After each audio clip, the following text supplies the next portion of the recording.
Quand on pense au CPE, les centres de la petite enfance, les garderies à 7 $, il y a quelque chose de drôlement inéquitable. Pour revenir un peu en arrière, les CPE, c'était censé, à l'origine, être un service qui est offert aux parents monoparentaux pour les aider à revenir sur le marché de l'emploi. Pourquoi? Pour les aider à contribuer au dynamisme économique du Québec. Quelques mois après, on s'est dit, ça serait peut-être une bonne idée de faire ça pour d'accueillir plus de gens pour dépister plus précocement les problèmes d'apprentissage scolaire. Quelques mois après, troisième étape, on s'est dit, on va l'ouvrir à tout le monde. Résultat net, le programme de CPE, aujourd'hui, constitue un transfert de quelques milliers de dollars des familles pauvres vers les familles de la classe moyenne par rapport au système de crédit d'impôt qui existait auparavant. C'est égalitaire, tout le monde y a accès, mais c'est inéquitable. Et ce qui est sous-jacent à ça, c'est la culture de l'universalité qui vient avec les programmes sociaux québécois. Un programme social, c'est fait pour aider une population ciblée qui a besoin d'aide. Prenez le cas des droits de scolarité. Je ne nie pas qu'il y a des étudiants qui ont besoin d'aide, qui ont la capacité, la volonté de réussir à l'université et qui n'ont pas les moyens. Mais il y a encore quelques semaines, il y a un collectif d'universitaires, de gens d'affaires, de gens du système politique qui ont proposé des solutions pour ça. Ça s'appelle le dégel asymétrique des droits de scolarité avec un programme de remboursement proportionnel aux revenus. C'est la meilleure façon pour s'assurer que tous ceux qui ont la capacité et la volonté de poursuivre des études universitaires y aient accès de façon équitable. Finalement, troisième changement de culture que j'aimerais aborder avec vous, c'est celui de passer de la culture que j'appelle la culture de la cigale à la culture de la fourmi. Le Québec puis les Québécois, on a-tu chanté au cours des dernières années? Eh mon Dieu! Mais là, l'hiver s'en vient, puis on n'est pas préparé.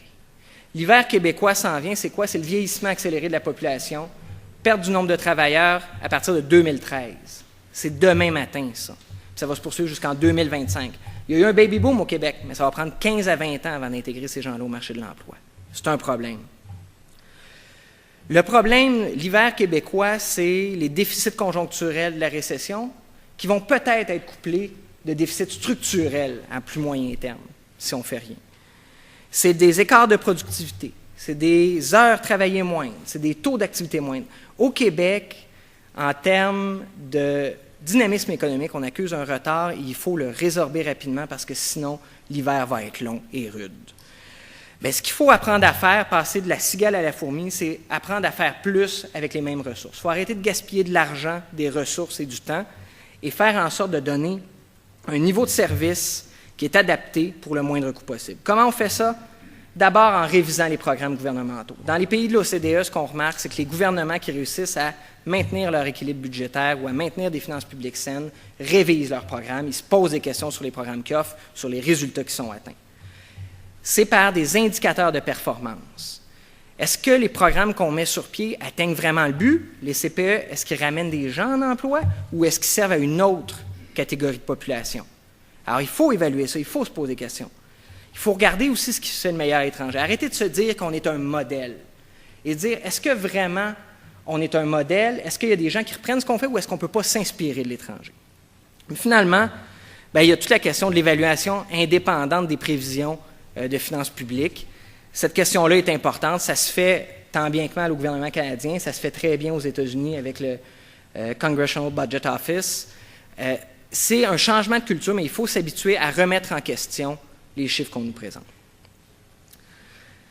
Alors, en conclusion, ce que j'espère vous avoir apporté aujourd'hui, c'est d'abord de dire qu'il y a des grands bouleversements qui vont toucher le Québec très bientôt.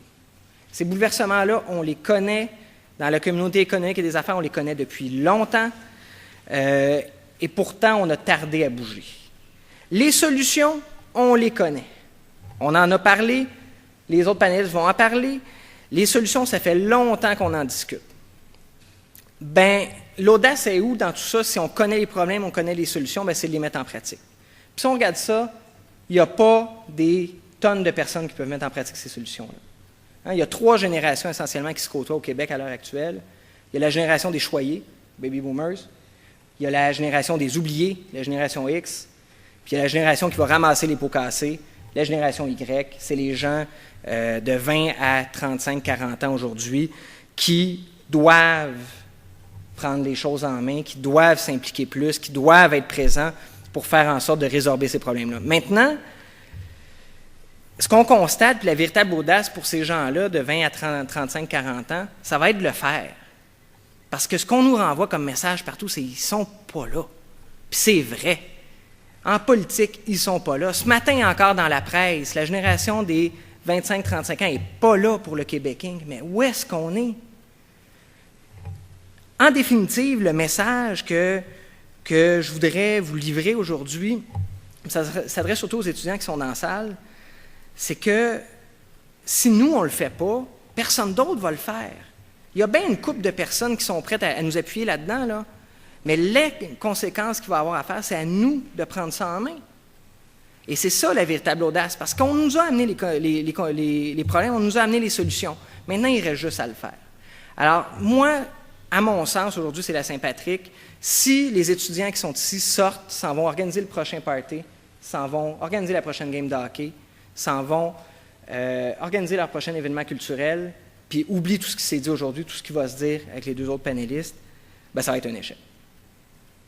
La véritable réussite, puis je n'ai pas des grosses attentes, mais s'il y a 3 personnes qui sortent et qui décident de s'impliquer, que ce soit en étant présents sur la place publique, que ce soit en étant présents dans les organismes communautaires, que ce soit en étant présents dans les partis politiques pour dire « Wow, minute, ça va pas bien, on a des solutions », bien, l'objectif sera atteint.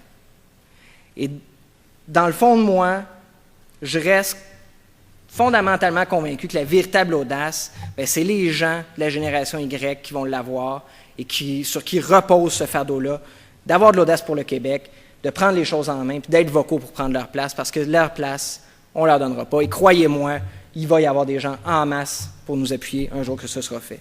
C'est moi finir sur le thème de l'audace. On vous a remis la feuille suivante. Les 2 derniers mots, c'est mobilisation proactive. Je pense qu'effectivement, cet événement-là, l'objectif principal, c'est que les gens ressortent d'ici motivés à se mobiliser, à être présents et à faire en sorte de changer les choses, à avoir de l'audace. Merci.